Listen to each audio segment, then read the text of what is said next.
నమస్కారం. సిటీ కృష్ణతేజ వార్తలకు స్వాగతం. ఇక వార్తల్లోని వివరాలు. శ్రీకాళహస్తీశ్వరాలయంలో అమావాస్యను పురస్కరించుకుని అమావాస్య ఉత్సవాన్ని వైభవంగా నిర్వహించారు. స్వామి అమ్మవార్లను దర్శించుకుంటూ భక్తులు కర్పూర నిరాజనాలు పట్టి మొక్కులు చెల్లించుకున్నారు. శ్రీకాళహస్తీశ్వరాలయంలో మంగళవారం రాత్రి అమావాస్య ఉత్సవాన్ని నాలుగుమాడ వీధుల్లో చేపట్టారు. ఆలయంలోని అలంకార మండపంలో స్వామి అమ్మవార్ల ఉత్సవమూర్తులకు దివ్యాలంకారాలు చేసి మంగళ వాయిద్యాల నడుమ ఉత్సవం నాలుగుమాడ వీధుల్లో చేపట్టారు. అమావాస్య రోజున సర్వేశ్వరుడిని దర్శించుకుంటూ భక్తులు కర్పూర హారతులు పట్టి భక్తి ప్రపత్తులతో ప్రణమిల్లారు. ఈ కార్యక్రమంలో ఆలయ EO Bapireddy, deputy EO Krishnareddy, AEO Vidyasagar Reddy, temple superintendent Nagabhushanam Yadav, temple inspector Sudarshan Naidu అధికారులు పాల్గొన్నారు.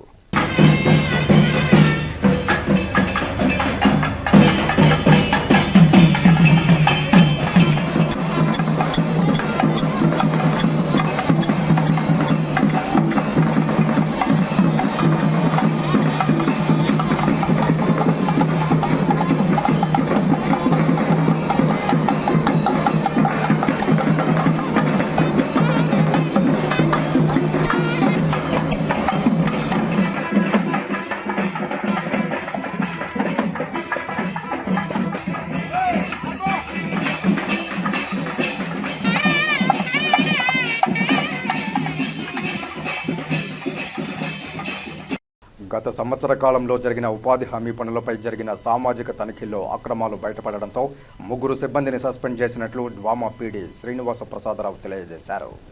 రేణిగుంట మండలంలోని 19 పంచాయతీల్లో గత సంవత్సరం ఏప్రిల్ నుంచి ప్రస్తుత సంవత్సరం మార్చి 31వ తేదీ వరకు జరిగిన ఉపాధి హామీ పనులపై 15 రోజులుగా 19వ విడత సామాజిక తనిఖీలు డ్వామా పీడీ శ్రీనివాస ప్రసాదరావు నిర్వహించారు. రేణిగుంట ఎంపీడీఓ కార్యాలయ ఆవరణలో డ్వామా పీడీ శ్రీనివాస ప్రసాదరావు అధ్యక్షతన సామాజిక తనిఖీ ప్రజావేదికను మంగళవారం ఉదయం నుంచి సాయంత్రం వరకు సభను నిర్వహించారు. పంచాయతీ వారీగా తనిఖీ బృందం నివేదికలను సభ దృష్టికి తీసుకుని వచ్చింది. ఈ సందర్భంగా ఆయన మాట్లాడుతూ సంవత్సర కాలంలో 9,76,04,299 రూపాయలు పనులను నిర్వహించినట్లు తెలిపారు. సామాజిక తనిఖీ బృందం ఇచ్చిన నివేదిక ప్రకారం 1,37,500 రూపాయలు రికవరీకి ఆదేశించి 2,14,085 రూపాయల జరిమానా విధించామన్నారు. అదేవిధంగా అక్రమాలకు పాల్పడిన టెక్నికల్ అసిస్టెంట్, 2 ఫీల్డ్ అసిస్టెంట్లను సస్పెండ్ చేసినట్లు తెలిపారు. ఈ కార్యక్రమంలో STM Lokeshwar Reddy, APD Varaprasad, in charge MPDO Prabhurao, గత MPDO Vishnu Chiranjeevi, assistant vigilance officer Ganesh Kumar, APO Deepa, గత ఏపీఓ జ్యోతిశ్రీ, ఉపాధి సిబ్బంది తదితరులు పాల్గొన్నారు. మండలం నందు సామాజిక తనిఖీ కార్యక్రమం ముగించుకొని మొత్తం 17వ విడత కదా 19వ విడత కార్యక్రమం సందర్భంగా లాస్ట్ ఫైనాన్షియర్లో 9,75,00,000 కూలీలకు పేమెంట్ రూపంలో ఇవ్వడం జరిగింది. ఓవరాల్గా ఇక్కడ రేణిగుంట మండలం కొంచెం అర్బన్ కల్చర్ ఉండేది, అది కాకుండా ఇండస్ట్రియల్ ఏరియా. దీనికి ఎక్కువగా చెరువుల్లో పూడికి తీయడము, అలాగే పర్కులేషన్ పాండ్స్ చేయడము, రైతులు ఎవరన్నా కొద్ది మంది మోటివేట్ అవుతే ఫార్మ్ పాండ్స్ చేయడము, ఇట్లాంటి ఛానల్స్ చేయడము, రైతులు ఉపయోగపడేవి ఇట్లాంటివి చేస్తూ వచ్చారు. ఈ పనులన్నీ కూడా పూర్తిగా మట్టి పనులే చేయడం జరిగింది. 9,75,00,000 గాను దీనిలో ఓవరాల్గా అన్ని పంచాయతీల్లో కూడా చక్కగా జరిగాయి. కానీ ఒక టీఏ పరిధిలో వ్యవహారం కొంచెము సరైన మెజర్మెంట్స్ దాంట్లో తేడాలు వచ్చిన దానివల్ల సస్పెండ్ చేయడం జరిగింది. అలాగే ఒక 2 ఫీల్డ్ అసిస్టెంట్లు కూడా సస్పెండ్ చేయడం జరిగింది. ఓవరాల్గా అయితే మొత్తానికి బేసికర్ బెనిఫిట్ ఓరియంటెడ్గా మహాత్మా గాంధీ నరేగా చక్కగా ఇంప్లిమెంట్ అయింది. ఎక్కడెక్కడ చిన్న మిస్టేక్స్ ఉన్నాయో వాటన్నిటికీ కూడా పెనాల్టీస్ ఇవ్వడం జరిగింది. ఇవన్నీ కూడా టోటల్గా పెనాల్టీ ఎంత ఉంది? రికవరీస్ పెనాల్టీస్ కలిపి దాదాపుగా 3,86,600 రూపాయలు ఇంపోజ్ చేయడం జరిగింది. సో దీనికి సంబంధించి ఏదైతే ఎక్కువ ఉందో నిజంగా ప్రొసీజర్ డీవియేషన్, మనం ఏదైతే బేసికర్ ఇంట్రెస్ట్ లేకుండా తప్పు జరిగిందని తెలిస్తే ఖచ్చితంగా వాళ్ళపైన చర్య తీసుకోవడం జరిగింది. దానిలో భాగమే ఒక టీఏ 2 ఎఫ్ఎల్ను సస్పెండ్ చేయడం జరిగింది. మిగతా అంతా కూడా వేజ్ సీకర్ సెంటర్డ్గా నరేగా చట్టం ప్రకారం ఏది ఉందో దాని ప్రకారం జరిగింది. చిన్న డీవియేషన్స్, మెజర్మెంట్స్కు క్యాలిక్యులేషన్ మిస్టేక్స్ ఇట్లాంటివన్నీ కూడా టోటల్గా అన్నీ కలిపి ప్రధానమంత్రి నరేంద్ర మోదీ కిసాన్ డ్రోన్ యోజన పథకంతో రైతన్నలు లబ్ధి పొందుతున్నామని హర్షం వ్యక్తం చేస్తున్నారు. గ్రామాల్లోని రైతన్నలు, నిరుద్యోగులు గ్రామ అభివృద్ధి సంక్షేమమే లక్ష్యంగా కేంద్ర ప్రభుత్వం ప్రవేశపెట్టిన ప్రధానమంత్రి నరేంద్ర మోదీ కిసాన్ డ్రోన్ యోజన పథకంతో లబ్ధి పొంది డ్రోన్ వ్యవసాయ పరికరంతో అనేక రకాల బహుళ ప్రయోజనాలు పొందుతున్న శ్రీకాళహస్తి నియోజకవర్గంలోని తొట్టంబేడు మండలం దిగువ కణతనేరి గ్రామానికి చెందిన రైతు లోకేష్ డ్రోన్ పథకంతో తాను తన గ్రూప్ సభ్యులు ఏ విధంగా లబ్ధి పొందుతున్నారో తెలియజేశారు. ఈ సందర్భంగా ఆయన మాట్లాడుతూ తాను తొట్టంబేడు మండలంలోని కొణతనేరి గ్రామానికి చెందిన నిరుద్యోగినని, తనకు 10 ఎకరాలు సాగు పొలం ఉందని, అయితే గతంలో తన పంట పొలాలకు ఎరువులు స్ప్రే చేయడానికి కూలీలతో అవస్థలు పడేవాడినని, అప్పుడు సమయంతో పాటు ఆర్థికంగా ఇబ్బంది పడేవారమని, అయితే కేంద్ర ప్రభుత్వం ప్రవేశపెట్టిన ప్రధానమంత్రి నరేంద్ర మోదీ కిసాన్ డ్రోన్ యోజన పథకం గురించి తమ మండల వ్యవసాయ శాఖాధికారి సురేంద్ర తమకు తెలియజేయడంతో తమ గ్రామంలోని నిరుద్యోగులైన 5 మంది రైతులు ఒక గ్రూపుగా ఏర్పడి తమ వివరాలను మండల వ్యవసాయ శాఖ అధికారికి తెలియజేశామని, వారు తమకు 80% సబ్సిడీతో ఈ డ్రోన్ పథకాన్ని అందజేశారని, ఈ డ్రోన్తో నేడు తాము వ్యవసాయ రంగంలో బహుళ ప్రయోజనాలు పొందుతున్నామని హర్షం వ్యక్తం చేశారు. వ్యవసాయంలో డ్రోన్ల వినియోగాన్ని ప్రోత్సహించడానికి కేంద్ర రాష్ట్ర ప్రభుత్వాలు వేగంగా అడుగులు వేస్తున్నాయని, రైతులకు లబ్ధి, వ్యవసాయ కార్యకలాపాల్లో మానవ శ్రమను తగ్గించడంతో పాటు వ్యవసాయాన్ని ప్రోత్సహించడానికి, ఉత్పత్తులను పెంచడానికి, వ్యవసాయ యాంత్రీకరణకు కేంద్ర రాష్ట్ర ప్రభుత్వాలు పెద్దపీట వేస్తున్నాయని, ఇందులో భాగంగానే డ్రోన్ల వినియోగం పెంచుతోందని తెలిపారు. పంటల అంచనా, భూ రికార్డుల డిజిటలైజేషన్, పురుగు మందులు, పోషకాలు పిచికారీ చేయడానికి ఇవి ఎంతగానో ఉపయోగపడతాయన్నారు. తద్వారా రైతులకు ఉత్పాదక వ్యయం తగ్గి ఆదాయం పెరుగుతుందని తెలియజేశారు. గ్రామీణ రైతులు అభివృద్ధి ధ్యేయంగా నేడు కేంద్ర ప్రభుత్వం ప్రవేశపెడుతున్న అన్ని సంక్షేమ పథకాలతో గ్రామంలో తమలాంటి రైతులు అభివృద్ధి చెందుతున్నారని, దేశంలోని గ్రామాలు అభివృద్ధి చెందితే దేశం అభివృద్ధి చెందుతుందని ప్రధాని నరేంద్ర మోదీ చెప్పిన మాటలు నేడు ఇలాంటి పథకాలతో సత్ఫలీకృతం అవుతున్నాయని తెలిపారు. ఇలాంటి వ్యవసాయ రంగాల్లో మార్పులు తీసుకుని వచ్చి రైతాంగాన్ని, గ్రామాలను అభివృద్ధి పరుస్తున్న కూటమి ప్రభుత్వానికి ఆయన ప్రత్యేక ధన్యవాదాలు తెలిపారు. నా పేరు లోకేష్, మాది కొణతనేరి గ్రామం, తొట్టంబేడు మండలం. మాకు డ్రోను గురించి ఫస్ట్ ఐడియా లేదు. ఆ మండల వ్యవసాయ శాఖ అధికారి AO sir Surender Reddy sir drone గురించి మాకు సమాచారం ఇచ్చారు. మేము ఆయన కన్సల్ట్ అయ్యి ఇదే గవర్నమెంట్ సబ్సిడీ స్కీమ్ ద్వారా, సెంట్రల్ గవర్నమెంట్, స్టేట్ గవర్నమెంట్ 2 గవర్నమెంట్లో స్కీమ్ ద్వారా మేము దీనికి ట్రైనింగ్ తీసుకొని దీని ఉపాధి నిరుద్యోగులకి చెప్పాను. నా పేరు లోకేష్, నేను ఒక నిరుద్యోగిని. మాది కొణతనేరి గ్రామం, తొట్టంబేడు మండలం. నిరుద్యోగులకి సెంట్రల్ గవర్నమెంట్, స్టేట్ గవర్నమెంట్ ఒక స్కీమ్ వచ్చింది, డ్రోన్ వ్యవసాయ పరికరం డ్రోన్. దాన్ని మాకు సురేందర్ రెడ్డి సారు సూచనల మేరకు మేము అప్లై చేసుకున్నాము. దీన్ని 50% state government, 50% central government, 20% central government స్కీమ్తో మేము దీన్ని ట్రైనింగ్ తీసుకొని కిసాన్ డ్రోన్ సిహెచ్సి ద్వారా మేము దీన్ని పొందాము. దీనివల్ల ఉపయోగాలు వచ్చి రైతులకి ఇప్పుడున్న పరిస్థితుల్లో లేబర్ దొరికేది చాలా కష్టంగా ఉంది. అందులో ఇది టైం సేవ్ అవుతుంది. 1 ఎకరాకి 5 నుంచి 7 నిమిషాల లోపల మందు పిచికారీ చేయడానికి మాకు పాసిబుల్ అవుతుంది. ఇట్లాంటి స్కీమ్లు ప్రవేశపెట్టిన సెంట్రల్ గవర్నమెంట్కి, స్టేట్ గవర్నమెంట్కి కృతజ్ఞతలు. మాలాంటి నిరుద్యోగులు ఇలాంటి స్కీమ్ని ఉపయోగించుకోవాల్సిందిగా కోరుతున్నాను. గ్రాడ్యుయేట్స్ ఎవరికైనా 100% జాబ్తో ఇతర దేశాల్లో చదువుకునే అవకాశాన్ని కల్పిస్తున్నట్లు బెంగళూరులో నూతనంగా ప్రారంభించబడ్డ 5వ branch VIT chief academy officer professor Raju బుధవారం ఉదయం తిరుపతి ప్రెస్ క్లబ్లో తెలియజేశారు. I would like to thank all of you for giving me the opportunity to meet with you and tell about VIT Bangalore programs. VIT Bangalore started a couple of years back as an international program with 1 year of study at Bangalore. This is after they have a bachelor's degree in computer science and engineering. But now we are offering the program for anyone with the business, engineering, computer science and other subjects to come and join us after a bachelor's degree to study 1 year in Bangalore and the second year USA, Canada, UK and other places. This particular program that I would like to tell you about is in London. The University in London is offering about 10,000 British pounds scholarship for any student who goes from VIT Bangalore. The total cost of a 2-year program is about 12 lakhs. Normally it's somewhere from 25 lakhs to 70 lakhs.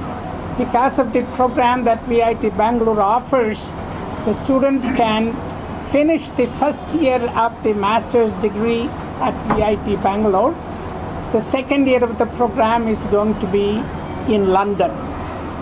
The important thing is the students who go to London, they can work while they study for about 20 hours a week, which would give them enough money to live during their study.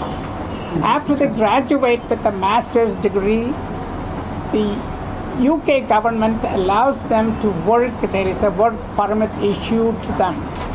So this is an important thing for the students who just finished their bachelor's degree, are looking for an international education at the master's level, coming to Bangalore for 1 year.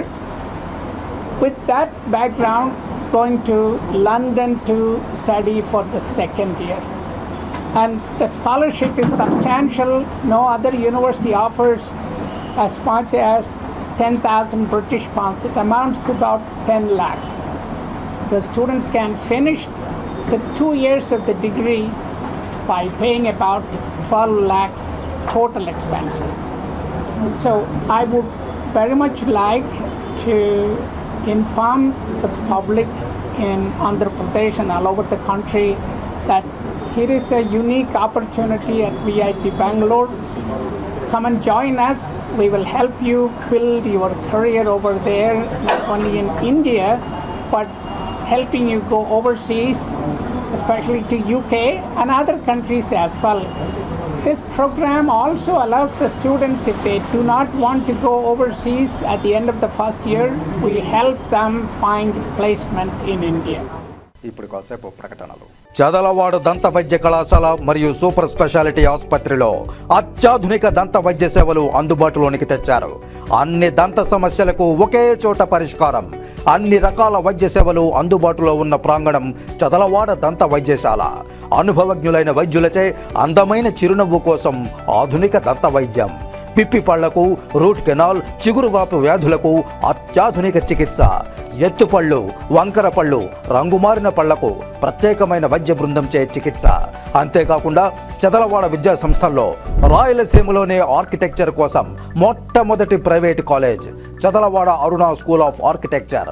అత్యుత్తమ infrastructure కలిగి సమర్థవంతమైన teaching స్టాఫ్తో విద్యార్థులకు ప్రాక్టికల్స్తో కూడిన విద్యాబోధన చదలవాడ అరుణ school of ఆర్కిటెక్చర్లో. సంప్రదించండి. చదలవాడ కృష్ణతేజ దంత వైద్య కళాశాల, రేణుగుంట రోడ్, తిరుపతి. తిరిగి వార్తల్లోకి స్వాగతం. కేంద్ర ప్రభుత్వం అనుసరిస్తున్న కార్మిక, కర్షక, ప్రజా వ్యతిరేక విధానాలకు నిరసనగా జూలై 9వ తేదీన దేశవ్యాప్తంగా చేపడుతున్న సార్వత్రిక సమ్మెతో కేంద్రంలోని బీజేపీ, రాష్ట్రంలోని కూటమి ప్రభుత్వం మెడలను వంచి కార్మిక హక్కులను కాపాడుకుందామని, ఇందులో కార్మిక సంఘాలు భాగస్వాములై కదం తొక్కాలని అఖిలపక్ష సమావేశంలో కార్మిక సంఘాలు, వివిధ పార్టీల నేతలు పిలుపునిచ్చారు. బుధవారం తిరుపతి నారాయణపురంలోని సిపిఐఎంఎల్ న్యూ డెమోక్రసీ కార్యాలయంలో అఖిలపక్ష సమావేశం జరిగింది.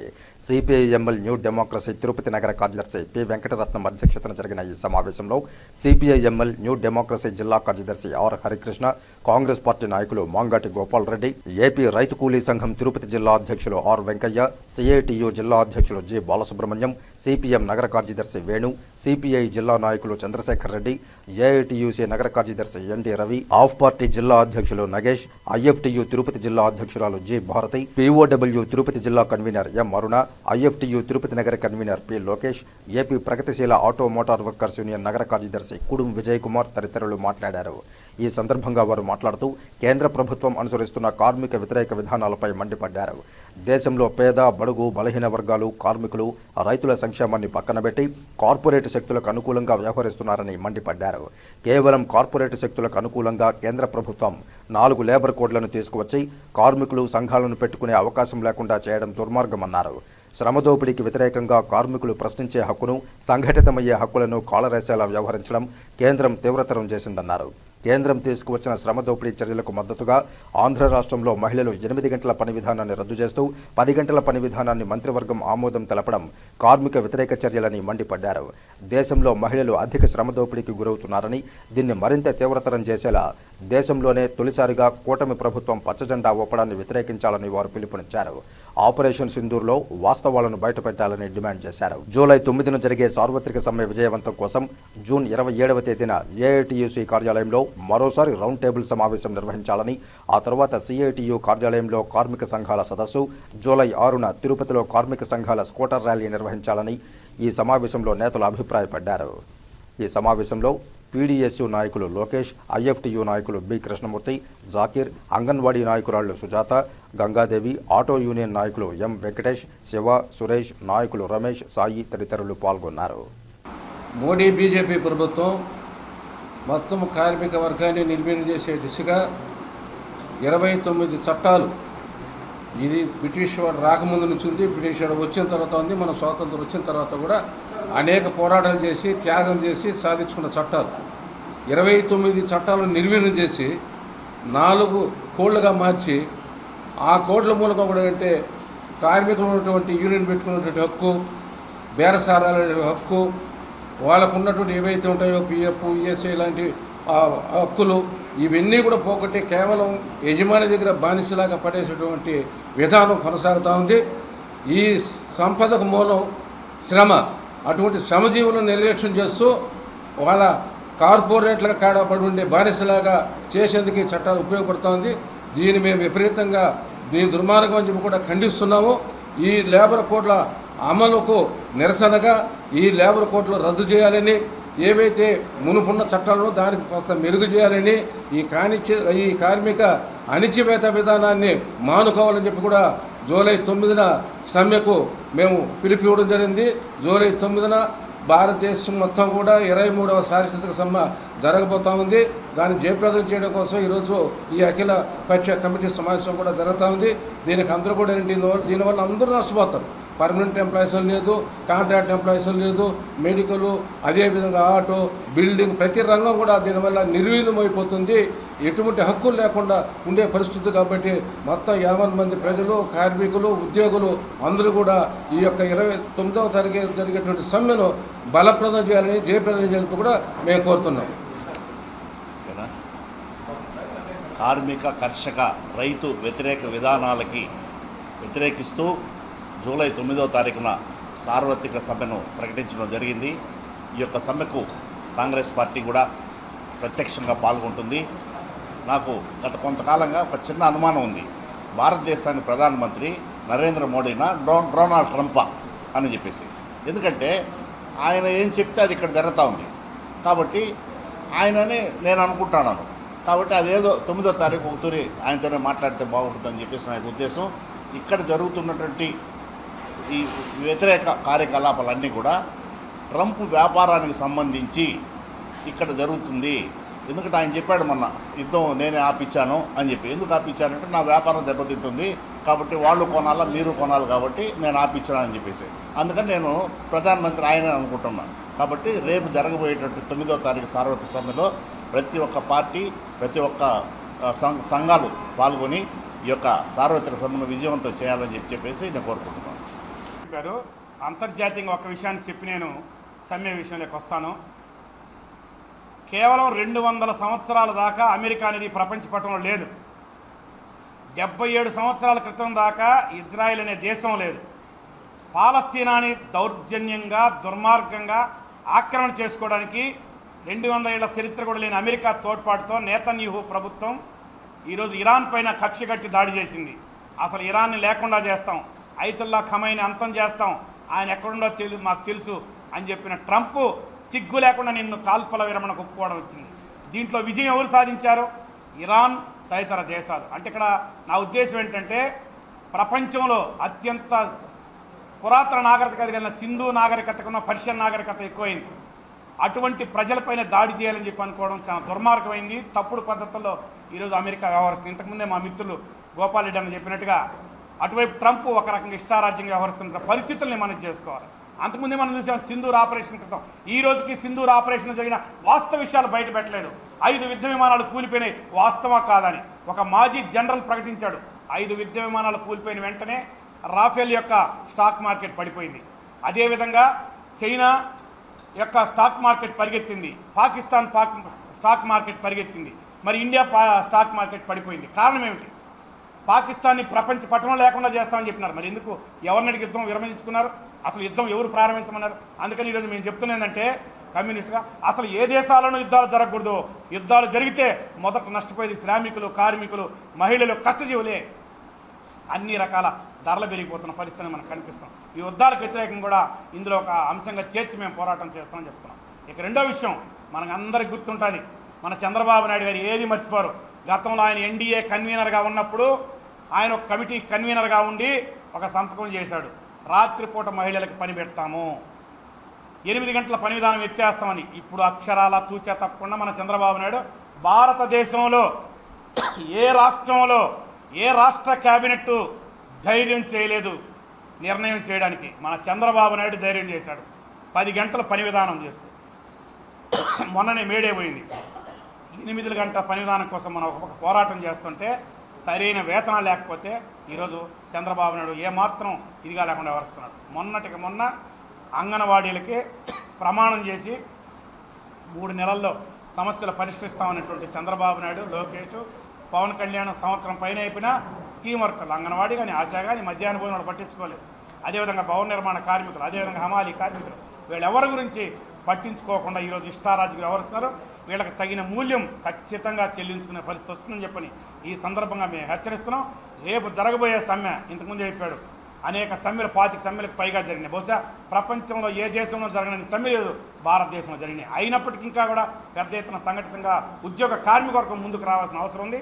ఆ ప్రయత్నాలు మా వంతుగా మేము చేస్తాం. ఈరోజు ఐఎఫ్టియు, అదేవిధంగా ఏఐటీసీ, సిఐటియు, అదేవిధంగా CPM, CPI, CPIML, Congress party, ఇంకా ఆమ్ ఆద్మీ పార్టీ, ఇక అన్ని పార్టీలు ఈరోజు, అదేవిధంగా అన్ని కార్మిక సంఘాల నాయకులందరూ కూడా ఇక్కడ హాజరైనారు. రైతు కూలీ సంఘం తరఫున మన సీనియర్ నాయకులు వెంకయ్య గారు, అదేవిధంగా ఐఎఫ్టీ నాయకులు, అదేవిధంగా రవి గారు, చంద్రశేఖర్, అందరూ మనందరం కూడా, అదేవిధంగా విద్యార్థి యువజన సంఘాలు కూడా వచ్చాయి. వీళ్ళందరం కూడా రేపు 9వ తేదీన సమ్మెను జయప్రదం చేయడానికి అందరూ కూడా సహకరించాలని ఈ సందర్భం కోరుతున్నాం. నమస్కారం.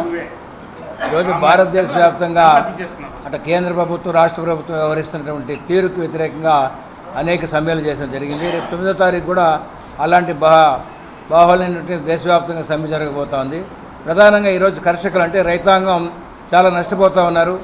కేంద్ర ప్రభుత్వం చెప్పింది రైతులకు నల్ల చట్టాలు తీసుకొచ్చినప్పుడు సంవత్సరం పైచులుగా రైతాంగం ఢిల్లీలో ఉద్యమం చేసినప్పుడు అవన్నీ కూడా క్షమాపణ చెప్పి విమర్శించుకున్నటువంటి ప్రధానమంత్రి మరలా ఈరోజు అవన్నీ తిరగదోడి ఈరోజు నూతన ఎలక్ట్రిసిటీ పాలసీ ఇవన్నీ కూడా తీసుకొస్తున్నాడు. ధరలు ఎక్కడక్కడ మండిపోతూ ఉన్నాయి. కానీ రైతులకు మాత్రం గిట్టుబాటు ధరలు లేవు. రైతులకు చెప్పినటువంటి ఏ ఒక్క హామీ కూడా నెరవేర్చకపోగా రైతులు ఇంకా మరీ కొంగదీస్తున్న ఈ కేంద్ర రాష్ట్ర ప్రభుత్వాలు. కాబట్టి రైతాంగం కూడా పెద్ద ఎత్తున ఈ కార్యక్రమంలో రేపు 9వ తారీఖున కార్మికులు, కర్షకులు, విద్యార్థులు, మేధావులు అందరూ కూడా పాల్గొంటున్నారు. కాబట్టి రైతాంగం పెద్ద ఎత్తున వీధుల్లోకి రావాలని చెప్పేసి రైతులకు మేము పిలుపునిస్తూ ఉన్నాం. నమస్కారాలు. నా పేరు నీరుగట్టు నగేష్, ఆమ్ ఆద్మీ పార్టీ తిరుపతి జిల్లా అధ్యక్షులు. ఈరోజు సిపిఐఎంఎల్ కార్యాలయంలో జరిగినటువంటి అఖిలపక్ష సమావేశంలో చేసినటువంటి తీర్మానం ఏదైతే ఉందో జూలై 9వ తారీఖున జరిగేటువంటి దేశవ్యాప్త సమ్మెకి ఆమ్ ఆద్మీ పార్టీ తిరుపతి జిల్లా కమిటీ నుంచి సంపూర్ణమైనటువంటి మద్దతుని ప్రకటిస్తున్నాం. అలాగే ఈ రోజున దేశంలో భారతీయ జనతా పార్టీ ఏర్పడిన తర్వాత కార్మికులపైన, కష్టజీవులపైన, శ్రమజీవులపైన ఈ రోజున అనేక ఆంక్షలు విధించి ఈరోజు అనేక తప్పుడు విధానాలని, తప్పుడు చట్టాలని తీసుకొచ్చి ఈ రోజున వ్యవస్థని నిర్వీర్యం చేశారు. అలాగే ఈరోజు ఆంధ్ర రాష్ట్రంలో ఉన్నటువంటి ఎన్డీఏ కూటమి ఏదైతే ఉందో ఈ కూటమి వాళ్ళు కూడా ఈరోజు దానికి ఒత్తాసు పలకడం అంటే నిజంగా ఆంధ్ర రాష్ట్ర ప్రజల యొక్క ఘోష అర్థం కాకుండా అయిపోయింది. కాబట్టి ఇప్పటికైనా కానీ ఈరోజు ఆలోచన చేసి ఈరోజు ఏదైతే సమ్మె చేస్తున్నారో ఆ సమ్మెకి మద్దతుగా ఈ రోజున అన్ని ప్రజల దగ్గర నుంచి కూడా, కార్మిక సంఘాల నుంచి కూడా మద్దతు రావాలని చెప్పని, ఆ మద్దతులో భాగంగా మేము కూడా పాల్గొని ఈ యొక్క ఆందోళనలో మద్దతుగా ఉంటామని చెప్పని తెలియజేస్తున్నాం. 39 సంవత్సరాల ప్రపంచ కార్మికులు చేసి పోరాడి సాధించుకున్నటువంటి 8 గంటల పని విధానాన్ని రాష్ట్రంలో చంద్రబాబు కూటమి ప్రభుత్వం, దేశంలో నరేంద్ర మోడీ ప్రభుత్వం రద్దు చేసి 29 చట్టాలను రద్దు చేసి 4 లేబర్ కోడ్లుగా తీసుకువచ్చిన దాన్ని ఇప్పటికే అనేక పోరాటాల ద్వారా కార్మిక వర్గం నిరసన వ్యక్తం చేయడం జరిగింది. అందులో భాగంగా జూలై 9వ తారీఖున జరిగేటువంటి సార్వత్రిక సమ్మెలో యావత్తు కార్మిక వర్గం కదలి రావాలి అని, కార్మిక వర్గం ఇచ్చిన ఈ పిలుపుకు మద్దతుగా దేశంలో ఉన్నటువంటి బీజేపీ మినహా అన్ని రాజకీయ పార్టీలు మద్దతు తెలియజేయాలి, ప్రజా సంఘాలు మద్దతు తెలియజేయాలి. జూలై 9వ తారీఖున జరిగేటువంటి సార్వత్రిక సమ్మెతో కేంద్ర రాష్ట్ర ప్రభుత్వాలు మెడలు వంచే విధంగా సార్వత్రిక సమ్మె జయప్రదంకు అందరూ రోడ్ల మీదకు వచ్చి కార్యక్రమాన్ని జయప్రదం చేయాలి అని చెప్పి ఈ రోజు జరుగుతున్నటువంటి అఖిలపక్షం ద్వారా యావత్తు భారతదేశంలో ఉన్నటువంటి ప్రజానికానికి ఈ సమావేశం పిలుపునిస్తా ఉన్నది. రేణిగుంట మండలంలోని యలమండలం గ్రామ పంచాయతీ బాలాజీ నగర్లో కొలువై ఉన్న నడివీధి గంగమ్మ జాతర ఉత్సవాలు వైభవంగా మొదలయ్యాయి. 2 రోజుల పాటు జరిగే ఉత్సవాల సందర్భంగా గ్రామాన్ని విద్యుత్ దీపాలతో సుందరంగా అలంకరించారు. మంగళవారం ఉదయం మహిళలు అమ్మవారికి అంబళ్లు పోశారు. సాయంత్రం పలకలు, దరువులు, పంబజోడుల వాయిద్యాల మధ్య గ్రామంలోని మహిళలు అమ్మవారికి ప్రసాదాలను తీసుకుని వచ్చి గంగమ్మ తల్లికి నైవేద్యంగా సమర్పించారు.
వార్తలు ఇంతటితో సమాప్తం. రాత్రి 8:30 ప్రసారమయ్యే సిటీ కృష్ణతేజ వార్తల్లో సమగ్ర సమాచారంతో మళ్ళీ కలుసుకుందాం. అంతవరకు సెలవు. నమస్కారం.